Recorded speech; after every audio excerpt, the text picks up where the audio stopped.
जाएंगे जिनकी तरफ कैसा सुख और गुड इवनिंग एवरीवन। होप आप सब ठीक हैं। आई नो हार्ड टाइम्स हैं, स्केरी न्यूज़ हैं और ह्यूज क्योस है ऑल अराउंड। मुझे लगता है कि ये एक एप्रोप्रिएट टाइम है ग्रीफ के बारे में बात ना करने का। आप सोचेंगे हर तरफ तो दुख ही दुख है, तो फिर कैसे बात ना की जाए। मुझे लगता है कि बात करनी चाहिए। Appropriate time not to talk about grief, rather how to manage it, keeping a choice of being happy. Grief मतलब दुख, गम, any pain due to any loss, not of any type or any size, बल्कि एक bundle of emotions जो इंसान को तोड़ कर रख दे। अब इस माहौल में जहाँ हर तरफ हमें सिर्फ और सिर्फ तबाही, सिर्फ दुख ही दुख और एक बहुत ही हेल्पलेस सिचुएशन नज़र आ रही हो, तो उसमें हम खुशी की बात कैसे कर सकते हैं? क्या आप खुद को खुश पाकर खुश नहीं होंगे? ज़रूर होंगे। हर कोई खुश होता है खुद को खुशी देकर, दूसरों को खुशी देकर। तो आज हम बात करेंगे how to navigate grief while celebrating life's big events. ये सवाल मेरे दिमाग में क्यों आया या ये बात मैंने क्यों सोची? पिछले तकरीबन 6 या 7 दिनों में मुझे 3 मेल्स आई और एक व्हाट्सएप मैसेज आया उन यंगस्टर्स का और एक ऐसी माँ का जिनके घर में खुशी का माहौल था। कोई शादी थी, कोई फंक्शन था। जिन लेडी का फ़ोन आया, उनकी बेटी की बेटा हुआ था, उसका कुछ फंक्शन था। लेकिन अचानक से फैमिलीज़ में कोविड की वजह से या कुछ और हालातों की वजह से जो ग्रीफ की सिचुएशन बन गई, तो वो मैनेज नहीं कर पा रहे थे कि हम अब इस दुख की घड़ी में अपने सुख को कैसे महसूस करें, उस सुख को कैसे डाइजेस्ट करें, उसे कैसे सेलिब्रेट करें या फिर छोड़ दें। तो मुझे लगा कि ये चंद लोगों का मसला नहीं है, ये चंद लोगों का सवाल नहीं है। ये सवाल शायद बहुत सारे लोगों का है हम में से, क्योंकि हम हर एक की ज़िंदगी में ये उतार चढ़ाव, दुख सुख, खुशी गम, इस तरह से एक हिलोरे मारते हुए वेव की तरह चल रहा है। गालिब साहब ने भी क्या खूब लिखा है, गुजर जाएगा ये दौर भी गालिब, ज़रा इत्मीनान तो रख। गुजर जाएगा ये दौर भी गालिब, ज़रा इत्मीनान तो रख। अगर खुशी ना ठहरी तो गम की क्या औकात है। इत्मीनान, बस इत्मीनान, मेरा एक ही जवाब था उन्हें। अब आज हम कैसे दुखों के सैलाब में उनके खिलाफ बहा जाए। जब दिल हो तार तार तो खुश हूँ, ये कैसे कहा जाए? ज़रूरी नहीं ये दुख अपना ही हो, अपने ही घर में हो। हर तरफ जो दुख का माहौल है, हर एक इंसान उसमें अपने आप को बहुत ही बेबस, बहुत ही लाचार और एक निराशावादी सोच के साथ जो है वो महसूस कर रहा है। तो इत्मीनान जो है वो बेसिकली क्या देता है हमें? Giving your self space for grief.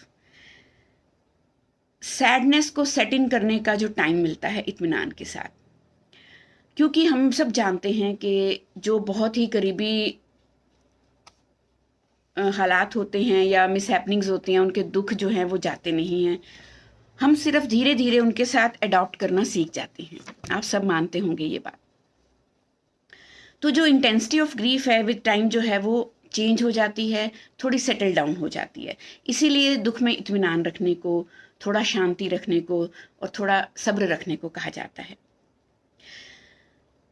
ये जो सबसे ज़्यादा इम्पॉर्टेंट है इसमें वो है इमोशंस को स्पेस देना, इमोशंस को एक्सेप्ट करना, इमोशंस को एक्नॉलेज करना, डिनाई नहीं करना है, अवॉइड नहीं करना है, हमें उन इमोशंस को थोड़ी सी जगह देनी है, सेटल होने के लिए एक स्पेस देना है। इसमें हमारी जो लाइफ है वो री एंगेज होना शुरू करती है। बेसिकली इसका विजन चेंज होना शुरू हो जाता है अगर हम इत्मीनान रखते हैं, अगर हम थोड़ा इमोशंस को टाइम देते हैं कि वो थोड़ा सेटल हो जाए। मैं आपको अपना एक पर्सनल एक्सपीरियंस बताऊंगी कि जब हमारे अपने बहुत करीबी हमसे दूर हो जाते हैं, then in the absence of those loved ones हम अपनी खुशियाँ सेलिब्रेट नहीं कर पाते, अंदर से ही आत्मा कचोटती है। बहुत छोटी थी मैं, शायद ग्रेजुएशन ही कर रही थी, जब मेरी मदर का देहांत हुआ due to negligence of doctors. और सबसे बड़ी त्रासदी क्या थी कि उन्हीं की इच्छा थी कि मैं डॉक्टर बनूं। तो उस वक्त तो वो सपना पूरा नहीं हो पाया, बिकॉज मैं एमबीबीएस परस्यू नहीं कर पाई। उस साल मैं अंडर एज थी, मैं एग्ज़ाम दे सकती थी, एंट्रेंस एग्ज़ाम, बट मैंने नहीं दिया। अब धीरे धीरे वक्त के साथ, अपनी ज़िंदगी के उतार चढ़ाव के साथ वो दुख थोड़ा कम हुआ, गया नहीं। हाँ, उसका जो एक पिंच होता है वो डेली रूटीन में कम हो जाता है, लेकिन वो सपना कि उन्होंने बोला था कि मुझे, मेरी इच्छा है कि तुम डॉक्टर बनो, तो अब कोशिश कर रही हूँ कि एज ए साइकोलॉजिस्ट पीएचडी करते करते मैं उनकी ये इच्छा पूरी कर सकूँ। पापा भी चले गए बहुत अनचाहे, अनएक्सपेक्टेड टाइम पे। इसी तरह से शादी के बाद फिर वो एक जगह जो है वो भरनी शुरू की बीजी और पापा जी के प्यार के साथ। लेकिन हम सब जानते हैं कि पेरेंट्स किसी भी एज में हों, किसी भी स्टेज में हों, एक ना एक दिन जाना ही है। बीजी गए, मन में ये तमन्ना लिए हुए कि ग्रैंड चिल्ड्रन में से किसी की शादी देख जाऊं, कोई खुशी देख जाऊं, लेकिन परिवार में जो बड़े लोग थे उनके बच्चों का वो वक्त रहते हुए भी वो नहीं हो पाया किसी न किसी वजह से। और बीजी के जाने के बाद एक बात मुझे हमेशा कचोटती रही कि कहीं पापा जी को भी ये आस लेके ही ना इस दुनिया से विदा लेनी पड़े। तो हमने उनकी खुशी के लिए जल्दी जल्दी में अपनी बिटिया के बारे में शादी का विचार करना शुरू किया, क्योंकि वो बीजी के जाने के बाद इमोशनली भी डिस्टर्ब थे, फिजिकली भी थोड़ा डाउन होने लगे थे। 2016 में हमने अपनी बिटिया की बात पक्की की, जुलाई के अराउंड, और दिसंबर में हमने शादी रख दी। बहुत ज़ोर शोर से, बड़े उत्साह से सब कुछ चल रहा था, तैयारियां हो रही थी, क्योंकि दूसरे शहर में हमने जाके शादी करनी थी। तो पापा जी को ध्यान में रखते हुए हमने वो सारी तैयारियां की कि वहाँ जो हमने घर लेना है, जहाँ हम जाकर रहेंगे, वो खुला होना चाहिए, ग्राउंड फ्लोर होना चाहिए, धूप वाली जगह होनी चाहिए, वो जहाँ बैठेंगे उनकी सारा दिन वहाँ कुर्सी लगे, सेरेमनीज ऐसी हों जहाँ से वो देख सकें। जिस तरह से उन्होंने बोला कि मैं बाहर नहीं जाऊँगा, मुझे गाड़ी में लेके जाना, तो हमने इस तरह से सामान वहाँ भेजना शुरू किया कि बाद में तसल्ली से एक गाड़ी में सिर्फ उनके साथ कोई जा सके। ये सब तैयारियां प्लान करते करते, सोचते सोचते, ऑल ऑफ द सडन सितंबर में थोड़ी सी तबीयत नासाज होने से वो चल बसे। सितंबर और दिसंबर की शादी की हर एक तैयारी उनकी सुविधा को देखते हुए की गई। वहाँ रिंग सेरेमनी के होटल में हमें ग्राउंड फ्लोर नहीं मिला, तो फर्स्ट फ्लोर में ऐसा देखा गया कि लिफ्ट होनी चाहिए। शादी वाला वेन्यू हमने इस तरह से एडजस्ट किया।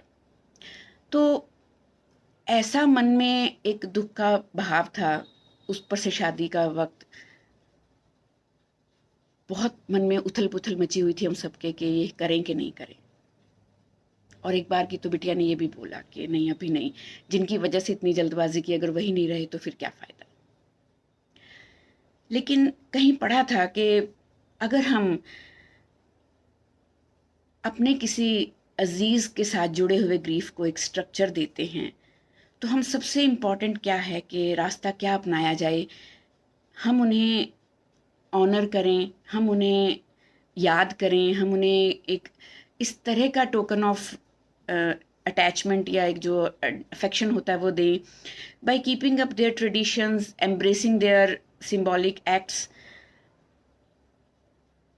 And their culture, honouring and honouring their culture.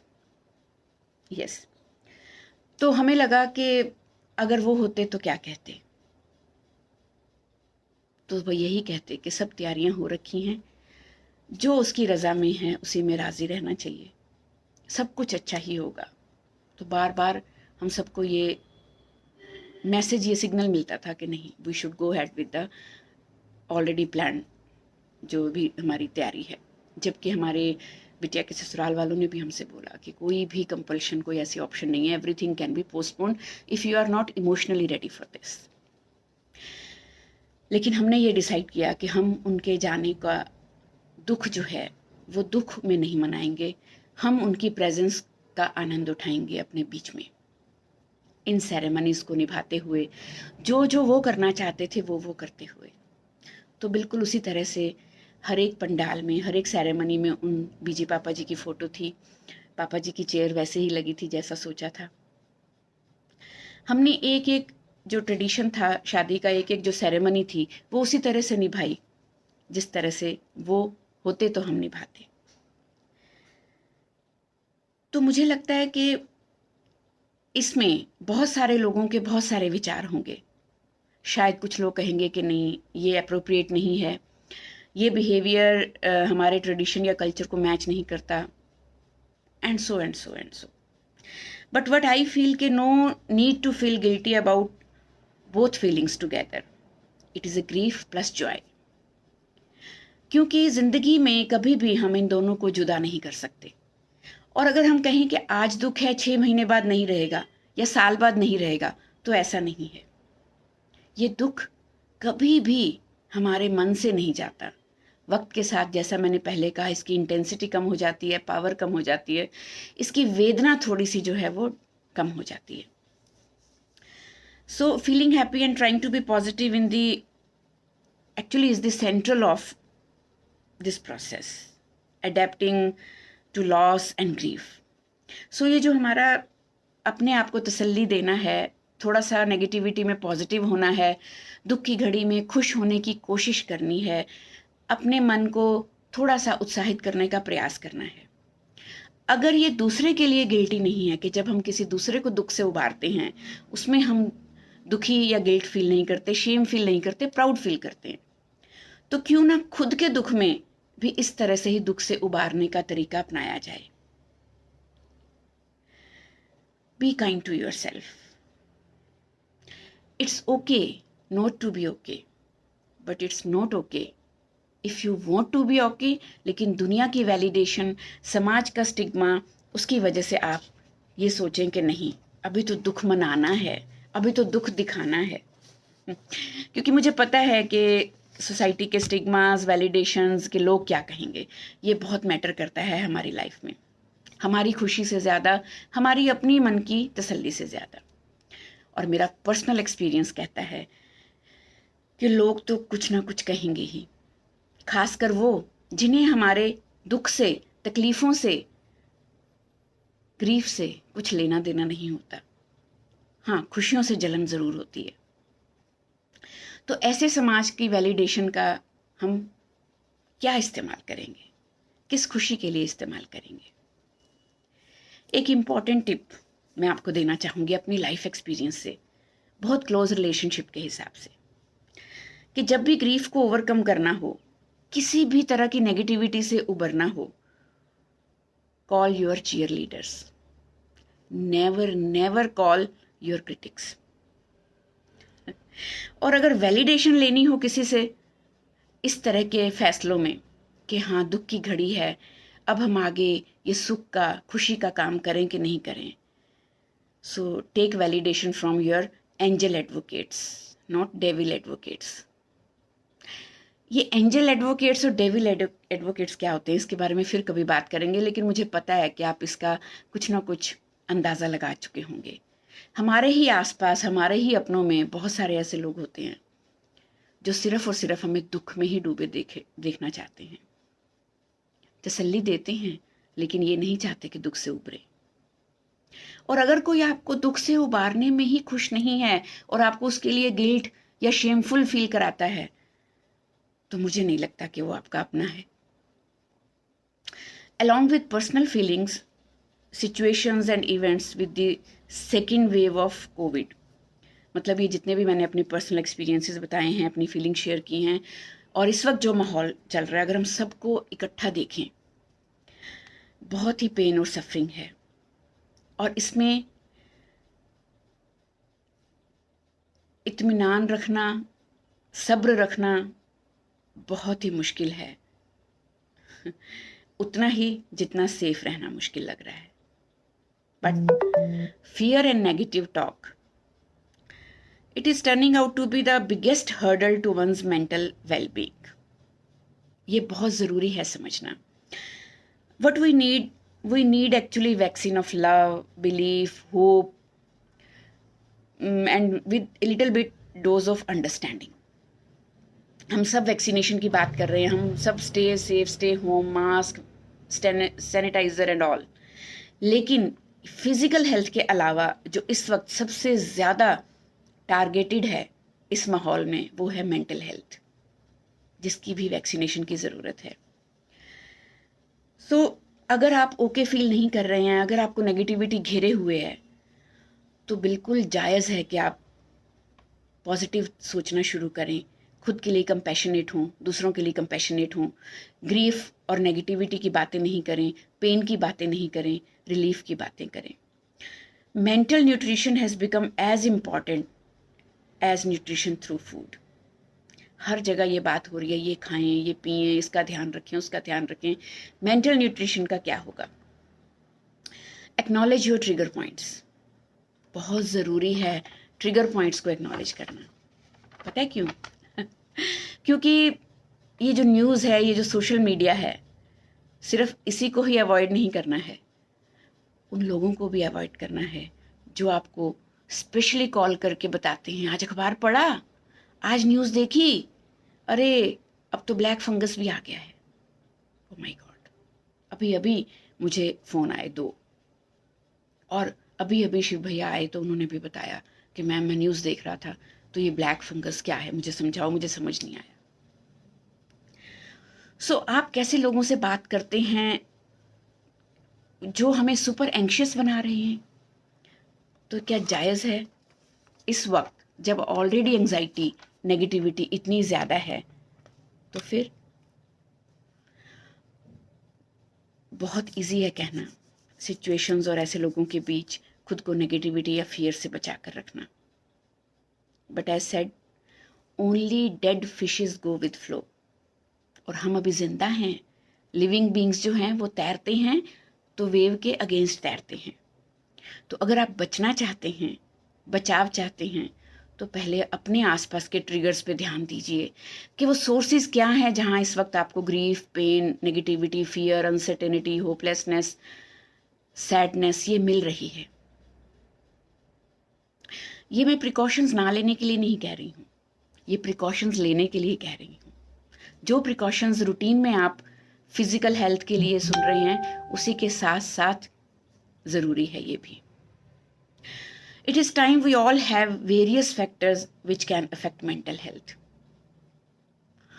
हमारे अपने जो हमें छोड़कर चले गए, हमारे अपनों के, हमारे दोस्तों के फैमिली मेंबर्स, उनकी फीलिंग्स हम शेयर कर रहे हैं, उनका हम दुख बांट रहे हैं, तो वो वाला पेन भी हमें आ रहा है।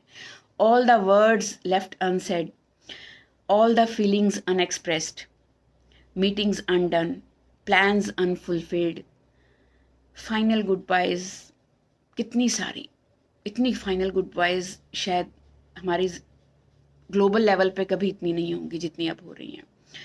And they are leaving scars, not visible but reckoning, अंदर तक सोल को छलनी करने वाले स्कार्स हैं। और इस माहौल में road to healing starts with self love and self belief. सच में इनके बिना अभी गुजारा नहीं है, self love and self belief. तो सिर्फ एज ए साइकोलॉजिस्ट नहीं, एज ए ह्यूमन बीइंग, आपका एक दोस्त, आपके वेल विशर और एक बहुत ही इमोशनल इंसान होने के नाते मैं ट्रूली रिकमेंड करूँगी या प्रिस्क्राइब करूँगी कि we should make sure we immunize our cells against the mental virus of fear.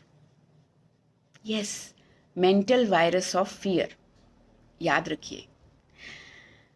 And mental vaccine is available in all of us, ये भी एक खुशखबरी है। जैसे ब्रेकफास्ट, लंच, डिनर, मेडिसन, ये सब चाहिए टाइम पे, ऐसे उसी तरह ही मेंटल न्यूट्रिशन भी चाहिए, मेंटल वैक्सीन भी चाहिए जो हम सबके अंदर है। जैसे find your hobbies, find your inner skill जिसे आप आज तक पूरा नहीं कर पाए। Take a deep dip into music, soulful music, happy music. Read good books, positive books.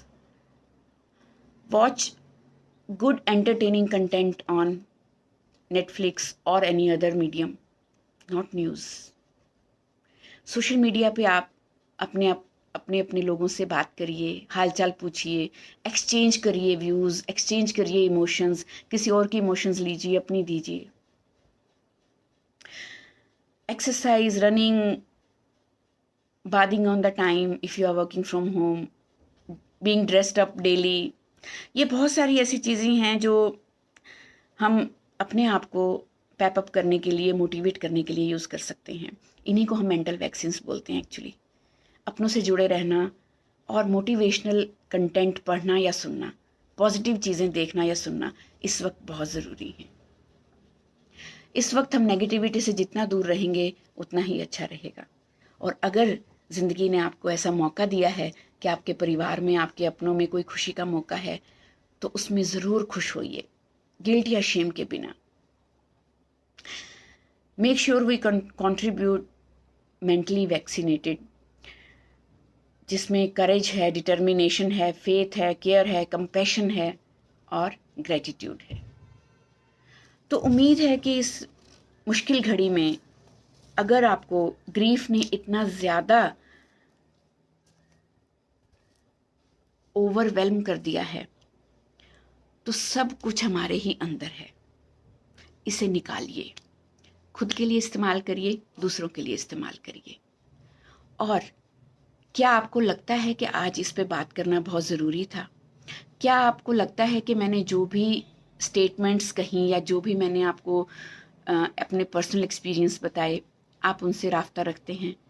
अच्छा लगेगा अगर आप मुझे कुछ ना कुछ कमेंट्स में लिखेंगे।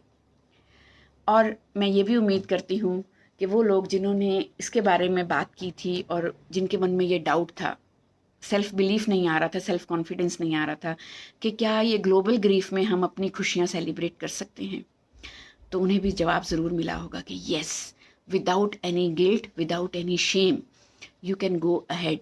इस वक्त तो ये है कि जो मिल रहा है उसे समेटिए। दुख के इस पूरे सागर में जितने खुशी के मोती मिल रहे हैं, लीजिए और बांटिए। स्वस्थ रहिए, व्यस्त रहिए, मस्त रहिए और दूसरों की तकलीफ़ों में अपनी पॉजिटिविटी, अपनी जो कंपैशन है, अपना जो एक बिलीफ है, अपना जो फेथ है, होप है, वो कंट्रीब्यूट करिए। जो भी लोग दूसरों की ज़िंदगी में नेगेटिविटी कंट्रीब्यूट कर रहे हैं, मेरी उनसे हाथ जोड़ के रिक्वेस्ट है कि प्लीज़, आप अपनी जीना भी मुश्किल कर रहे हैं और दूसरों का भी, वो नहीं करिए। तो आइए आनंद बांटें, खुशी बांटें, उम्मीद बांटें। Thank you so much. Take care, love you all.